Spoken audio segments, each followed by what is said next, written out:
సామాజిక సేవా రంగంలో కూడా అరుదైన సంతకం ద్వారా అరుదైన మార్గాన్ని కేటతలం చేశారు.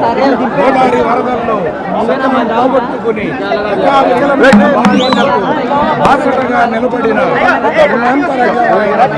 కృష్ణమ్మ ఒప్పొంగితే తనలోని మానవత్వం ఉప్పొంగి తెలుగు సినీ పరిశ్రమ తరపున సహాయ నిధికి నాయకుడై ప్రజా సేవా సంఘ సేవకుడై ఉరికిన ఉదార హృదయం ఆయనది.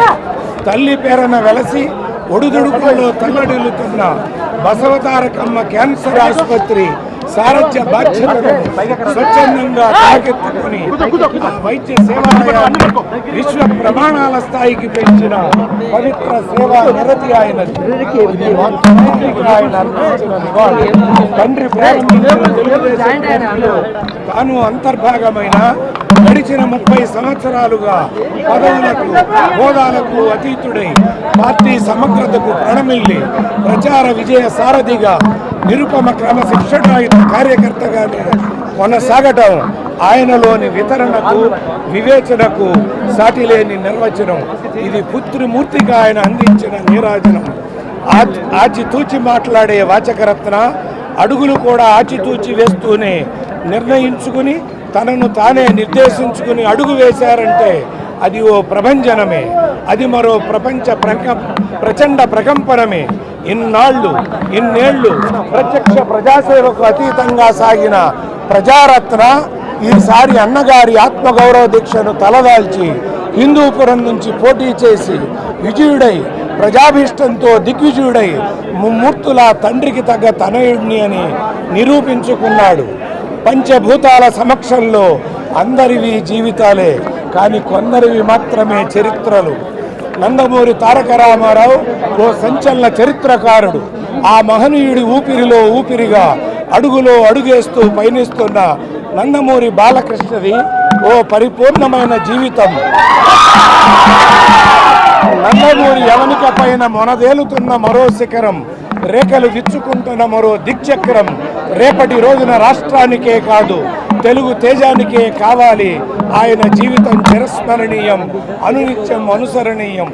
ఈ క్షణం శాశ్వతమై అష్టదిక్కులే అవనీతల దేవతలై అందరి అనంతకోటి గళాలే జైత్రయాత్రల ధ్వజస్తంభపు జేగంటలై పలుకుతున్నాయి, ప్రతిధ్వనిస్తున్నాయి. మంగళకర మహిత శీల ఆశీర్వచనాలు కురిపిస్తున్నాయి. యువరాజరత్న పైన పూర్ణ కుంభాభిషేక పుణ్యవచన ప్రసూనాలు.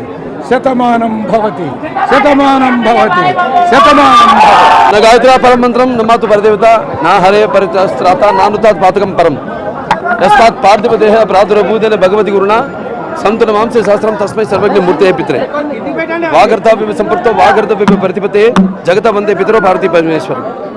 అటువంటి పుణ్య దంపతులకు బిడ్డగా పుట్టిన నేను మరి ఇంతమంది అభిమానులు సంపాదించుకోవడం అంటే, ఇటువంటి విలువైన అభిమానులు సంపాదించుకోవడం అంటే అది నా పూర్వజన్మ సుకృతంగా భావించుకుంటున్నాను. మరి ఆ తండ్రి అడుగుజాడల్లో మరి మీరంతా కూడా ఆయన చేసిన ప్రతి ప్రయత్నాన్ని ఆశీర్వదించి ఆయనకి ఇచ్చిన స్ఫూర్తి, ఆయనకి ఇచ్చిన ఉత్సాహంతోనే ఆయన ఎన్నో ప్రయోజనాత్మకమైన సినిమాలు చేయడం జరిగింది. అటువంటి తండ్రికి బిడ్డనై ఆయన చేసిన పాత్రలన్నింటినీ మళ్ళీ నేను చేయడం అనేది అదంతా నా పూర్వజన్మ సుకృతం. మీకు నాకు ఏ రుణానుబంధమో ఏ విడదీయలేని అనుబంధమో కదా అని నాకు అనిపిస్తూ ఉంటుంది. ఈ యొక్క నా 53వ జన్మదినోత్సవ 54వ జన్మదినోత్సవ సందర్భంగా మీరంతా నన్ను చెరగల నుంచి తరలి వచ్చిన నా అభిమానులందరికీ నా హృదయపూర్వక కృతజ్ఞత అభివందనాలు తెలియజేసుకుంటున్నాను. మీరందరూ ఇచ్చిన ఉత్సాహం ప్రోత్సాహం బట్టే ఇంతవరకు నేను ఎన్నో పాత్రలు చేయగలిగాను. అలాగే ఎన్నో సాంఘిక సంక్షేమ కార్యక్రమాలు చేపట్టాను. వాటికి మీరెప్పుడు మీ అండదండలు, మీ సహాయ సహకారాలు అందిస్తూనే ఉన్నారు.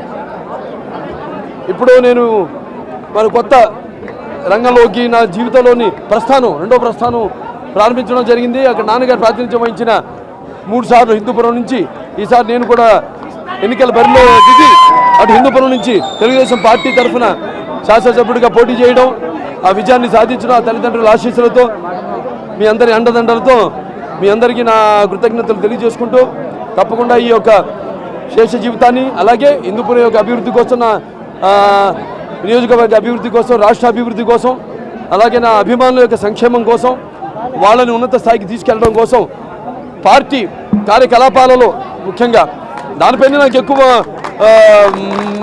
మక్కువ ఉంది. ఎందుకంటే ఎప్పటికైనా తెలుగుదేశాన్ని పార్టీకి కార్యకర్తలే నిజమైన బలం. సో కార్యకర్తల విషయంలో వాళ్ళకు అండదండగా ఉంటూ పార్టీని ఇంకా పటిష్టం చేయడానికి నా శాయశక్తుల నేను ప్రయత్నిస్తానని ఈ సభాముఖంగా తెలియజేసుకుంటూ, సినిమాలు మొన్న కొత్త చిత్రం ప్రారంభించడం జరిగింది. అది నా 99వ చిత్రం. అది కాకుండా ఇంకో చిత్రంతో 100 చిత్రాలు పూర్తి చేసుకుంటాను. మీ ఆశల మేరకు కోరుకుంటున్నారు చాలామంది, ఇలాగే నేను సినిమాలు కూడా చేయాలి, అటు రాజకీయాల్లో ఉంటూ పార్టీని కూడా బాగా పరిశీలన చేయాలని, ఇంకా ఎన్నో ఉన్నత పదవుల్లో కూడా చూడాలని చాలామంది కోరుకుంటున్నారు. తప్పకుండా అవన్నీ ఒక్కొక్కటిగా నెరవేరుతాయి. నన్ను అడగడం జరిగింది, నేనే అన్నాను ఉంటావా లేదా మంత్రివర్గంలో, నేనే అనడం జరిగింది. లేదండి నాకు ఇప్పుడప్పుడే లేదు అటువంటి కోరిక, పదవులకి నేను ఎప్పుడు కాదన్ను. కానీ నాకు ఇప్పుడు బాధ్యతలు కూడా ఉన్నాయి. ముఖ్యంగా హిందూపురం మీద, ముఖ్యంగా అనంతపురం జిల్లా వెనుకబడిన జిల్లా, అక్కడ దాని మీద నేను ఎక్కువగా దృష్టి కేంద్రీకరించవలసింది. నీటి సమస్య ఉంది, డ్రైనేజ్, చాలా ఎన్నో సమస్యలు ఉన్నాయి ఇక్కడ. అలాగే పార్టీ యొక్క కార్యకర్తల విషయానికి వస్తే, మొన్నే తెలుగుదేశం పార్టీ మహానాడులో కూడా చెప్పడం జరిగింది. పార్టీ కార్యకర్తల కోసం ఒక కార్పస్ ఫండ్ని, సుమారు 20 కోట్ల కార్పస్ ఫండ్ని ఎటువంటి కష్టాల్లో ఉన్న ఆదుకోవడానికి, అది లోకేష్ బాబు ఆయన ఇచ్చిన ఐడియా అది. సో అలా ఎప్పుడు ఇంకా ఎన్ని రకాలుగా పార్టీని పటిష్టం చేయగలుగుతామో అన్ని విధాలుగా చేసి, ఇక ముందు మనం ఓటమి ఎరుగని పార్టీగా మన పార్టీని బలోపేతం చేయడమే నా లక్ష్యం. నడిపించడానికి చంద్రబాబు నాయుడు గారు ఉన్నారు. రాష్ట్రాన్ని కొత్తగా ఏర్పడిన రాష్ట్రం ఉంది ఇప్పుడు ఆంధ్ర రాష్ట్రం. ప్రాంతాలు వేరైనా మన అంతరంగాలు ఒకటేనన్నా, భాషలు వేరైనా ధ్యాసలు వేరైనా మన భాష తెలుగు భాష అన్న నాన్నగారు అన్నారు 6 కోట్ల ఆంధ్రులని. వాళ్ళ 6 కోట్ల ఆంధ్రులు అయ్యాం, 2 రాష్ట్రాలుగా విభజించబడి. ఇవాళ మరి చంద్రబాబు నాయుడు గారి భుజస్కంధాల మీద ఎంతో బరువు బాధ్యతలు ఉన్నాయి. ఆయనే మన రాష్ట్రాన్ని ముందుకు నడిపించగల, అభివృద్ధి పథంలో నడిపించగల, మన జీవితాలను బాగు చేయగల, ఆర్థికంగా కానీ సామాజికంగా కానీ మన రాజకీయంగా కానీ చేయగలిగిన ఒక్క మగాడు చంద్రబాబు నాయుడు గారు. ఆయనకి మనం ఇంకా బలం చేకూరుస్తూ అటు ఆంధ్ర రాష్ట్ర అభివృద్ధి కోసం మనమంతా శాయశక్తుల కృషి చేయాలని, అలాగే తెలంగాణలో కూడా రానున్న ఎన్నికల్లో తప్పకుండా తెలుగుదేశం పార్టీ అధికారంలోకి వస్తుంది. ఇక్కడ ఉంది మనకి మంచి ఈరోజు ఇంత అభివృద్ధి జరిగిందంటే అది కేవలం తెలుగుదేశం పార్టీ వల్లనే ఇక్కడ మరి వాళ్ళ మిగులు ఇక్కడ బడ్జెట్ ఉందంటే దానికి ఆనాడు తెలుగుదేశం పార్టీ చంద్రబాబు నాయుడు నాయకత్వంలో చేసిన అభివృద్ధి కార్యక్రమాల వల్లే. సో అవన్నీ గుర్తుపెట్టుకుని అన్ని ప్రాంతాల్లో కూడా రేపు ఇంకా ఇప్పుడు మనం ఇక్కడ ఆంధ్ర రాష్ట్రాల అధికారంలో అటు తెలంగాణలో కూడా తప్పకుండా ముందు తెలుగుదేశం పార్టీ అధికారంలోకి వస్తాను మీ అందరికీ తెలియజేసుకుంటూ మరొకసారి మీరు నాకు ఇస్తున్న ఈ ఉత్సాహ ప్రోత్సాహాలకి మీ చూపుతున్న వాత్సల్యాభిమానానికి మరొకసారి నా కృతజ్ఞత అందరూ తెలియజేసుకుంటూ